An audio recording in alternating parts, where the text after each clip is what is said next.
സുന്ദരരാത്രികൾ ഒരു ചെറുപ്പക്കാരൻ്റെ വിവാഹത്തിന് തൊട്ട് മുൻപുള്ള 7 ദിവസങ്ങളിലെ കഥയാണ്. 7 ദിവസങ്ങളിൽ സംഭവിക്കുന്ന സംഭവങ്ങളാണ് ഈ സിനിമയുടെ കഥയ്ക്ക് ആധാരം. ദിലീപ് ആണ് എബി മാത്യൂസ് എന്ന് പറയുന്ന കഥാപാത്രത്തെ ചെയ്യുന്നത്. എബി മാത്യൂസ് ഒരു ആഡ് ഫിലിം ഡയറക്ടറാണ്, കൊച്ചി ബേസ്ഡ് ആണ്. അയാളൊരു ക്രോണിക് ബാച്ചിലറായിരുന്നു. റീസെൻ്റ്ലി അയാൾ കല്യാണം കഴിക്കാൻ തീരുമാനിച്ചു. അയാളുടെ സുഹൃത്തുക്കളൊക്കെ ഓൾറെഡി മാരീഡാണ്.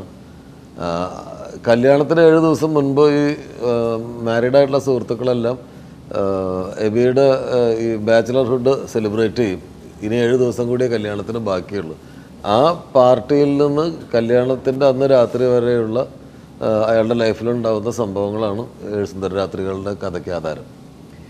അല്ല, പശ്ചാത്തലത്തിൽ ഉള്ള വ്യത്യാസമുണ്ട്. നഗര പശ്ചാത്തലത്തിലുള്ള ഒരു സിനിമയാണ്. നാഗരികനാണ് ഇതിലെ കഥാപാത്രം. മറ്റ് മുൻപ് ദിലീപും ഞാനുമായിട്ട് ചെയ്തിട്ടുള്ള സിനിമകളൊക്കെ മീശമാധവനാണെങ്കിലും ചാന്തുവട്ട് ആണെങ്കിലും മുല്ലയാണെങ്കിലും ഒക്കെ ഗ്രാമീണ കഥാപാത്രങ്ങളാണ് ചെയ്തിട്ടുള്ളത്. ഇത് നഗര പശ്ചാത്തലത്തിലാണ് ഈ കഥ വികസിക്കുന്നത്. പക്ഷേ വളരെ റിയലിസ്റ്റിക് ആയിട്ടുള്ള ഒരു ക്യാരക്ടറിനെയാണ് ദിലീപ് അവതരിപ്പിക്കുന്നത്. അതിഭാവുകത്വമൊന്നുമില്ല, മേക്കപ്പിൽ വേറെ വ്യത്യാസങ്ങളൊന്നുമില്ല. വളരെ സ്വാഭാവികമായി ഒരു സാധാരണ ഒരാൾ എങ്ങനെയാണോ അതുപോലെയാണ്. ഒരു സാധാരണക്കാരൻ്റെ ജീവിതത്തിലുണ്ടാകുന്ന നർമ്മം, മുഹൂർത്തങ്ങളും തമാശകളും അത് തന്നെയാണ് ഈ സിനിമയിൽ നമ്മൾ ചെയ്തിട്ടുള്ളത്. 7 സുന്ദരരാത്രികൾ പ്രമേയത്തിലുള്ള വ്യത്യാസമാണ് പ്രധാനമായിട്ട്. കാരണം ഇതിൻ്റെ തിരക്കഥ ജെയിംസ് ആൽബർട്ടാണ് എഴുതിയിരിക്കുന്നത്. ക്ലാസ്മേറ്റ്സിന് ശേഷം ജെയിംസ് എഴുതുന്ന തിരക്കഥയാണ് എനിക്ക് വേണ്ടി. 7 വർഷങ്ങൾക്ക് ശേഷം ജെയിംസ് എഴുതുന്ന തിരക്കഥയാണ്. ഇതിൽ കഥ പറയുന്ന ഒരു രീതിയുണ്ട്. അതാണ് ഇതിനെ വ്യത്യസ്തമാക്കുന്നത്. മറ്റു കഥകളിൽ നിന്ന്, എൻ്റെ മറ്റു സിനിമകളിൽ നിന്ന് ഇതിനെ വ്യത്യസ്തമാക്കുന്നത് കഥ പറയുന്ന ഒരു രീതിയിൽ വ്യത്യാസമുണ്ട്. പിന്നെ ദിലീപിൻ്റെ ക്യാരക്ടറൈസേഷൻ, ദിലീപ് ഈ അടുത്ത കാലത്തൊന്നും ചെയ്തിട്ടില്ലാത്ത വിധം ത്തിലുള്ള ഒരു കഥാപാത്രമാണ്. ഒരു ആഡ് ഫിലിം ഡയറക്ടറാണ്. കുറച്ച് സോഫിസ്റ്റിക്കേഷനുള്ള ക്യാരക്ടറാണ്. എന്നാൽ ദിലീപിൽ നിന്ന് ആളുകൾക്ക് കാണാൻ ഇഷ്ടമുള്ള അയാളുടെ കുസൃതിയും അടുത്ത നെക്സ്റ്റ് ഡോർ ബോയ് എന്ന് പറയുന്ന ഒരു പ്രത്യേകതയും ഒക്കെ ഈ കഥാപാത്രത്തിലുണ്ട്. പക്ഷെ സാധാരണ കണ്ടുവരുന്നതിനേക്കാൾ കുറച്ചുകൂടി പരിഷ്കൃതനായിട്ടാണ് ഈ സിനിമയിൽ അഭിനയിക്കുന്നത്. റിമ കല്ലിങ്കലാണ് ഇതിലെ പ്രധാന നായിക കഥാപാത്രത്തെ ചെയ്യുന്നത്. സിനി അലക്സ് എന്നാണ് റിമ ചെയ്യുന്ന കഥാപാത്രത്തിൻ്റെ പേര്. പാർവതി നമ്പ്യാരാണ് മറ്റൊരു പ്രധാനപ്പെട്ട കഥാപാത്രം ആയ ആൻ സ്റ്റീഫൻ എന്ന് പറയുന്ന ക്യാരക്ടറിനെ ചെയ്യുന്നത് പാർവതി നമ്പ്യാരാണ്. 2 കഥാപാത്രങ്ങൾക്കും ഇമ്പോർട്ടൻസ് ഉണ്ട്. രണ്ട് കഥാപാത്രങ്ങളും എബിയുടെ, ദിലീപിൻ്റെ ജീവിതവുമായി ബന്ധപ്പെടുന്ന രണ്ട് കഥാപാത്രങ്ങളാണ്. 2 പേർക്ക് ഇമ്പോർട്ടൻസ് ഉണ്ട്. ഈ 2 പേർക്ക് ഇടയിൽ ആണ് ഈ 7 ദിവസങ്ങൾ ഇയാൾ പെട്ടുപോകുന്നത്. അപ്പോൾ അതും ഈ 2 നായികമാരുണ്ടാവാൻ അതൊരു കാരണമാണ്.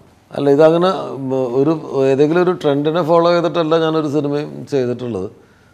ഓരോ കഥകളും വ്യത്യസ്തമാവണമെന്ന് ആഗ്രഹിക്കാറുണ്ട്. വേറെ വേറെ പശ്ചാത്തലത്തിലുള്ളതാവണമെന്ന് ആഗ്രഹിക്കാറുണ്ട്.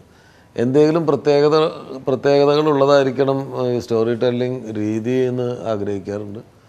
അപ്പോൾ ഈ കഥ എന്ന് പറയുന്നത് 7 ദിവസം നടക്കുന്ന, 7 ദിവസത്തിനുള്ളിൽ സംഭവിക്കുന്നതാണ് പ്രധാന കഥയെങ്കിലും ഇതിൽ അതിന് മുൻപുള്ള ഒരു പൂർവ്വകഥയുണ്ട്. ആ പൂർവ്വകഥയും ഇതിൻ്റെ ഉള്ളിൽ വരുന്നുണ്ട്. ഈ 7 ദിവസത്തെ കഥയ്ക്കിടയിലേക്ക് വരുന്നുണ്ട്. പിന്നെ ഈ സിനിമയെക്കുറിച്ച് എനിക്ക് വാക്ക് തരാൻ കഴിയുന്ന ഒരു കാര്യം, ഇത് ഒട്ടും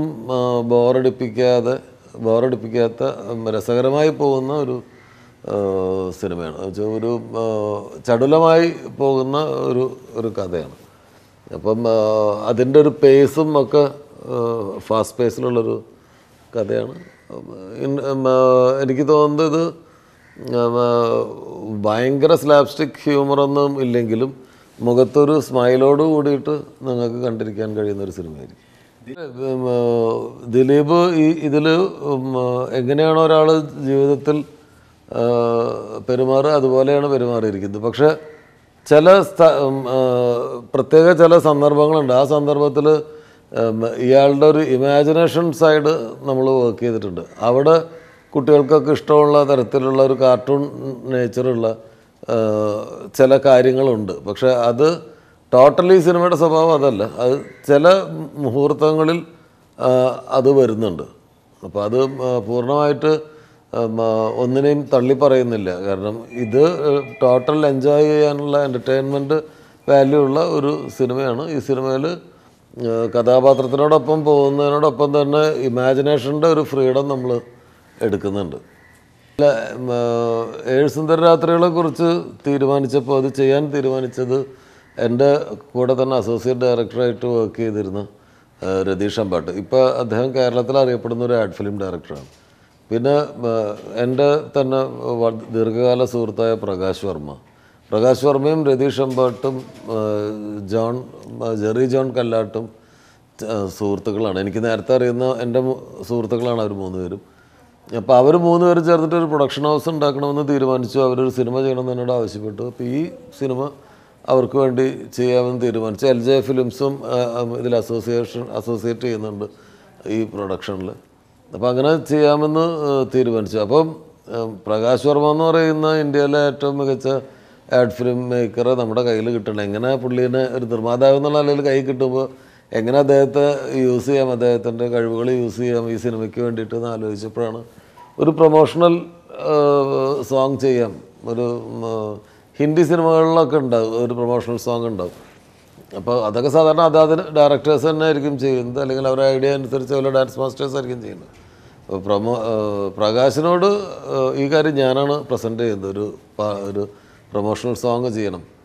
അപ്പം പ്രകാശ് പറഞ്ഞ വർമ്മ പറഞ്ഞ ഒരു സജഷൻ എന്തായിരുന്നു എന്ന് വെച്ചാൽ, അങ്ങനെയാണെങ്കിൽ ഇതിൻ്റെ കഥ എനിക്ക് നിങ്ങൾ പറഞ്ഞിട്ട് അറിയാമല്ലോ, ഈ കഥ ഇതിലത്തെ കഥാപാത്രങ്ങളെ തന്നെ ഉപയോഗിച്ചിട്ട് സിനിമയിലെ ഒരു ഷോട്ട് പോലും ഉപയോഗിക്കാതെ ഇതിലത്തെ കഥാപാത്രങ്ങൾ എൻ്റെ ഒരു പേഴ്സ്പെക്റ്റീവിൽ ഞാൻ പ്രസൻറ്റ് ചെയ്യാം. ഞാൻ കേട്ടിട്ടുള്ള ഈ കഥ വെച്ചിട്ട് താങ്കളുടെ സിനിമയ്ക്ക് എൻ്റെ ഒരു പേഴ്സ്പെക്റ്റീവിലുള്ള ഒരു സോങ് അങ്ങനെ ചെയ്തോട്ടെ എന്ന് ചോദിച്ചു. അപ്പോൾ എനിക്കത് ഭയങ്കര കൗതുകമായിട്ട് തോന്നി. കാരണം ഇതിനു മുമ്പ് ഒരിക്കലും ഉണ്ടായിട്ടില്ല. അത് ഒരു സംവിധായകൻ വേറെ സംവിധായകന് വേണ്ടി പാട്ടൊക്കെ എടുത്തിട്ടുണ്ട്. പക്ഷേ ഒരു സംവിധായകൻ്റെ സിനിമയുടെ കഥയെ മറ്റൊരു സംവിധായകൻ പുറത്തുനിന്ന് നോക്കിക്കാണുന്ന വിധത്തിലൊരു പാട്ട്, സിനിമയിലെ വിഷ്വലുകളൊന്നും യൂസ് ചെയ്യാതെ സിനിമയിലെ കഥാപാത്രങ്ങളെ ഉപയോഗിച്ചിട്ടൊരു സോങ്. അപ്പോൾ അതായിരുന്നു എന്നെ അട്രാക്റ്റ് ചെയ്തൊരു കാര്യം. അത് വളരെ ഇന്നോവേറ്റീവായിട്ടുള്ള വളരെ ന്യൂ ആയിട്ടുള്ളൊരു ഐഡിയ ആണെന്ന് തോന്നി. ബേസിക്കലി പ്രൊമോ സോങ് കൊണ്ട് ഉദ്ദേശിക്കുന്നത് ഈ സിനിമയിലേക്ക് ആളുകളെ ആകർഷിക്കുക എന്നുള്ളതാണ്. അത് വളരെ വൃത്തിയായിട്ട് പ്രകാശ് ചെയ്തു.